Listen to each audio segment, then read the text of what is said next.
Hello, everybody. My name's Nathan. I, alongside Sienna, Ace, and Taylor, are going to be discussing the Crowsnest Watershed. As you can see behind me, it's a very beautiful region with mountains and lots of trees. So, just kind of some breakdown of what we're going to discuss today. We're going to do the characteristics, management and uses, the impacts of the uses, and then some suggestions to go along with it. All surrounding this question: how does wildfire, forestry, and mining pressures affect native fish populations? All right. Starting with our physical characteristics, the Crowsnest Watershed is a sub-basin of the Old Man Watershed, which is located in southern Alberta along the border of the Rocky Mountains with BC. Most of this watershed consists of alpine coverage to the west and gentle sloping foothills to the east, which can be seen here in this topography map with the highest elevations in the west. Of this land, forests cover approximately 64% of the watershed. Additionally, streams within the watershed have deep, narrow valleys that later connect to the Old Man River in the Old Man watershed. Climate within the watershed is relatively warm and humid, with an average temperature of 1.1 degrees Celsius annually. This ranges from -6 to 14 degrees Celsius. With no dry season, the watershed receives an average of 483 millimeters of precipitation per year. Half of this arrives as snow, which can be seen in this precipitation map from 2014. To categorize the hydrological regime of the watershed, we have two monitoring stations: upstream, Frank, and downstream, Lundbreck. With these monitoring stations, the Crowsnest Watershed has a drainage area ranging between 400 and 600 square kilometers. Recharge within the watershed is largely provided by the high amounts of precipitation within the watershed, with a good portion of this being represented by snowmelt. Because of this, these streams display a mountainous regime, which can be seen in these two images, where the highest runoff is in late spring and early summer. During this time, discharge reaches as high as 33 cubic meters per second in Frank and 55 cubic meters per second in Lundbreck. Water quality within the Crowsnest watershed varies depending on the stream being monitored. Larger streams display higher levels of sedimentation and suspended solids than the tributary streams. Adding on to this, there tends to be a higher sediment load in the early spring when snowmelt is highest. Rivers with gravel beds also have the least amount of sediment flow. Aside from this, the watershed also contains a high level of dissolved oxygen, reaching an average of 11.93 milligrams per liter. This is very good quality for the aquatic ecosystems. Moving on to ecological characteristics, there are many native species of trout within the Crowsnest watershed that rely on these physical, hydrological, and chemical conditions for their habitats. Adequate cover is provided by the deep-cut, gravel-bedded streams and heavily forested land, which protects the fish and their eggs from predators both on land and in water. Additionally, trout require water temperatures between 12 and 18 degrees Celsius for adult development and between 4.5 and 7 degrees Celsius for egg rearing. This is ensured by the shade provided by the heavy tree cover and addition of snowmelt in the spring. Trout habitats also require a minimum of 7 milligrams per liter of dissolved oxygen, both for general well-being and spawning ability. Crowsnest watershed surpasses this limit, providing excellent oxygen content, as mentioned earlier. These habitat requirements also mean that smaller streams tend to have a higher importance to the trout within the Crowsnest watershed, with stable stream flow, low sedimentation, higher water quality, and large tree populations. This high-quality habitat within the Crowsnest River and its tributaries support a wide range of trout species, including a mix of both native and introduced species. Bull trout and cutthroat trout in particular are categorized as threatened species, indicating the importance of preserving their habitat and spawning grounds. This is especially due to the introduction of fish such as the rainbow trout and brown trout, which provide heavy competition for habitat and food. Aside from trout, there is also a moderate human settlement within the Crowsnest watershed, with a little over 9,000 residents as of 2011. The majority of settlement lies along Highway 3, which follows the Crowsnest River. This includes towns such as Coleman, Sentinel, Frank, Bellevue, and Lundbreck. This watershed also lies on Treaty 7 territory, which includes First Nations communities such as the Siksika, Kainai, Piikani, Stoney Nakoda, and Tsuut'ina. We will talk about the watershed management and the land use. The Crowsnest Pass is an area largely used by the public for recreation. Tourist attractions like Frank Slide Museum, hiking, biking, camping, and other recreational activities largely shapes the area's economy. In particular, Crowsnest Pass is a hotspot for recreational fishing due to its beautiful location, prime fishing holes, and large salmonoid fish. Fish stocking occurs annually for many of the Crowsnest Watershed lakes. Depending on the lake, the actual rate of salmonoid fish being stocked vary. Crowsnest Lake, for example, was stocked with 9,600 trout, and Island Lake with 3,500 trout in 2025. Because of Alberta's geography, none of the salmonoid fish in Alberta are anadromous or catadromous. However, these freshwater fish can still undergo migration by being fluvial or adfluvial, spending the majority of their life cycle within streams and rivers, and then migrating to lentic water systems for spawning, or vice versa. This means that by stocking lakes, the surrounding streams will also see a concurrent increase in fish populations. There are two main reasons to stock fish, either for recreational or recovery purposes. Recreational stocking means to encourage fishing tourism by stocking large-size angular fish, such as rainbow trout, to enhance the lake's appeal for sport fishing. On the contrary, recovery stocking introduces healthy fish to encourage population growth and prevent species from extirpation. Most of the stocking in the Crowsnest Watershed is for recovery purposes, where they are introducing healthy West Slope cutthroat, a species of primary concern for conservation in Alberta. More information for specific sport fishing regulations can be found at Alberta Fishing Regulations. Expanding on recovery stocking, Crowsnest Lake, Coleman Fish and Game Pond, Allison Lake, and Phillips Lake are stocked annually with West Slope cutthroat trout by the Alberta Conservation Association. Native West Slope cutthroat face many challenges including disease, habitat degradation, competition, selenium bioaccumulation, and hybridization with non-native species like the rainbow trout. As such, Crowsnest Watershed is a part of the Eastern Slope Native Trout Recovery Program, largely focusing on efforts towards the conservation for bull trout, in addition to West Slope cutthroat. These efforts require involvement from many groups, who are guided by both provincial and federal plans. Additionally, Island Lake is stocked with rainbow trout and is centered around the use for recreational fishing. The following regulations for put and take trout stocking program are listed on the slide for your interest. These regulations provide a boundary to prevent overfishing while simultaneously helping encourage tourism, bringing in an economical benefit to the surrounding Crowsnest municipalities.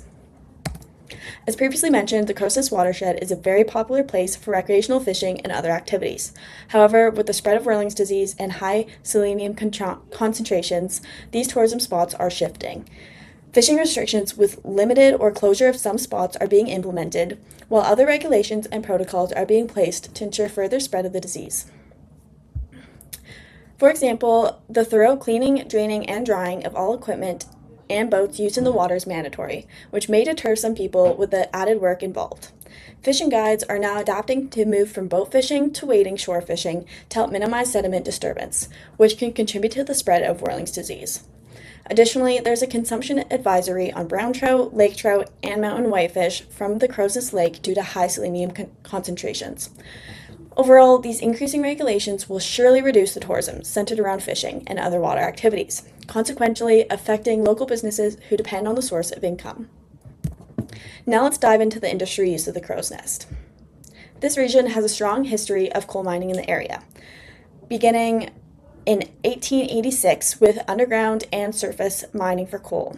As a result of these projects, we see unreclaimed mine sites and waste rock.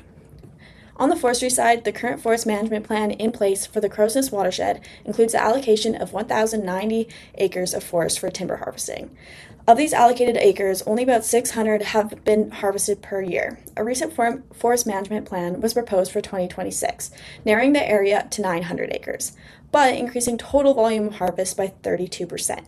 Additionally, the reports claim that new management objectives are being put into place, with the goal to better support the ecosystems in and around harvested land.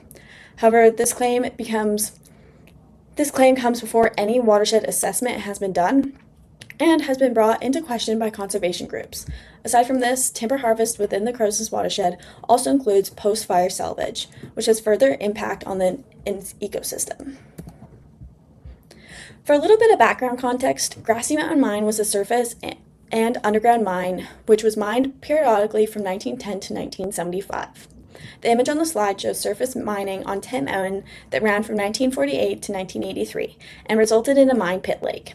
Here, waste rock is piled along the slope of the mountain and the retention pond drains into headwaters of the Crowsnest Creek. Currently, there are pending mining proposals from an Australian company looking to reopen the Grassy Mountain mines. The company, Northback, wants to mine for metallurgical coal, which is an essential element in steelmaking. Their proposal claims to minimize selenium contamination and additional impacts as much as possible. They also claim that they won't be drawing water from the creeks or rivers and only using precipitation and water from Twin Lakes. However, this is very problematic because precipitation feeds into the watershed. This project is estimated to create around 300 or 400 permanent jobs. However, the community, particularly farmers, are very concerned about the selenium contamination. Lastly, forestry already contributed to the loss of approximately 73 hectares of habitat for cutthroat trout and 213 hectares for bull trout since 2021. Despite their habitat being protected, harvest continues within these protected areas. Furthermore, the proposed FMP's increase in harvest for 2026 has many residents protesting due to increased risk of ecological communities within the watershed. One conservation group, the Canadian Parks and Wilderness Society, claims that this proposal increase was set before assessments have been made of the watershed, and that the impact of this increase has not been understood. This brings into question the promised improvements for forestry management, especially when considering where the planned areas are located. Industrial impact on Crowsnest Watershed. As you have learned, coal mining has been a big part of this watershed's ecological and economic history since the 1880s. The mining industry has had a lasting effect on the watershed, and it continues to be felt today. These effects are selenium and nitrate contamination, worsened drinking water quality, risk of contamination to agricultural industry, an increase of linear footprint density, and further strain of water allocation in Crowsnest Watershed and downstream watersheds as well. The forestry industry also affects the Crowsnest Watershed. Improper logging practices can obstruct the water flow of rivers and streams. Removal of trees decreases shading, which increases temperature. Loss of trees also increases surface runoff, which causes sediment pollution from erosion of soils into water systems. Increased temperature and sediment in the water ultimately decreases oxygen level. Lastly, vegetation removal negatively affects species habitat, specifically fish spawning areas. Wildfire also plays a role in how forestry affects this watershed. Post-fire salvage logging is removing fire-damaged timber from burned forest to recover its economical value. The graph on the right is from the Lost Creek wildfire in 2003. As we can see, burned areas that were salvage logged show the highest mean sediment concentration compared to unburned areas, and even burned areas that were left alone. With climate change, we can expect more wildfire activity, which increases the concern of post-fire salvage logging and its effect to the watershed. The impact of both mining and forestry can be seen through water quality testing. Here's a map of Crowsnest Watershed with 10 Mountain Mine in the southwest corner and Grassy Mountain Mine in the northeast corner. I've outlined the Government of Alberta's protection guidelines for freshwater aquatic organisms and historical total dissolved solid levels. The first sampling station is Pond 3A, which is the beginning headwater for Crowsnest Creek and is found directly below Tent Mountain Mine. As you can see, selenium and total dissolved solid levels are far higher than what the province recommends and what the watershed has seen historically. As we continue downstream to site CC1, the concentrations of selenium and total dissolved solids improves but remains above the guidelines. The last sampling site is Crowsnest Lake. These ranges of selenium and total dissolved solids vastly improve.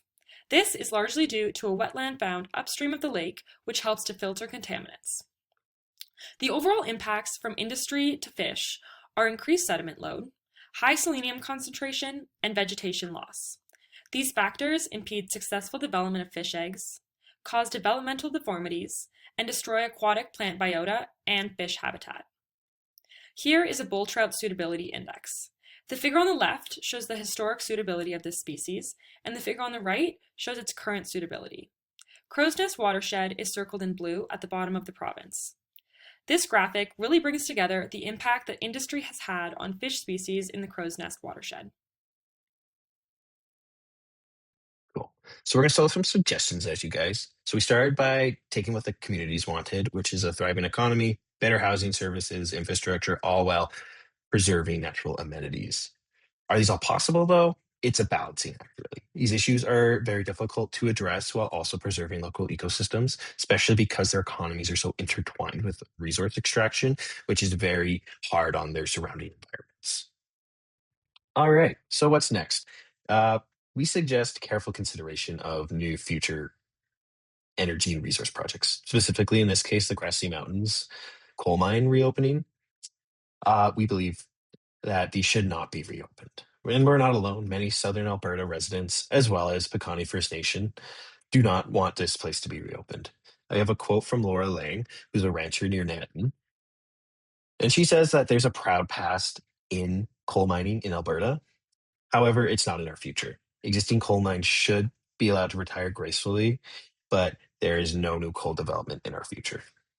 So, along with that, we also believe that this would accelerate the degradation of aquatic ecosystems, which are already super harmed from legacy mining as it is. And on top of that, too, the proposed mining companies like Northback are heavily opposed to increased regulation and monitoring of the environment. So, it's, yeah, that's pretty self explanatory there. On top of that, too, if this mine were to be approved, the big if, the federal enforcement of the Fishery Act would be my suggestion. Total dissolved solids and selenium levels already well above regulation limits. And this act also requires ongoing monitoring and having an emergency response plan, as well as an environmental impact assessment, as well as the implementation of a compensation plan. So basically, like we take away from the fish, we got to get back, and then actual repercussions for noncompliance. Alberta and Canada are both so bad at this kind of thing. We have so many abandoned oil wells in Alberta that I would actually really want to see that out of this if this were to happen. So the last thing I want to touch on is forestry management options. The most obvious to us, as well as probably to you guys while watching this, is to stop clear cutting. It just leads to more runoff, soil erosion, and other things we already discussed in this presentation. So I'll move on. Uh, Last thing I'll suggest is to implement Indigenous-led strategies for wildfire relief and prevention. So doing controlled burns is a part of Indigenous cultural practices. They've been doing it since before Europeans even knew North America existed.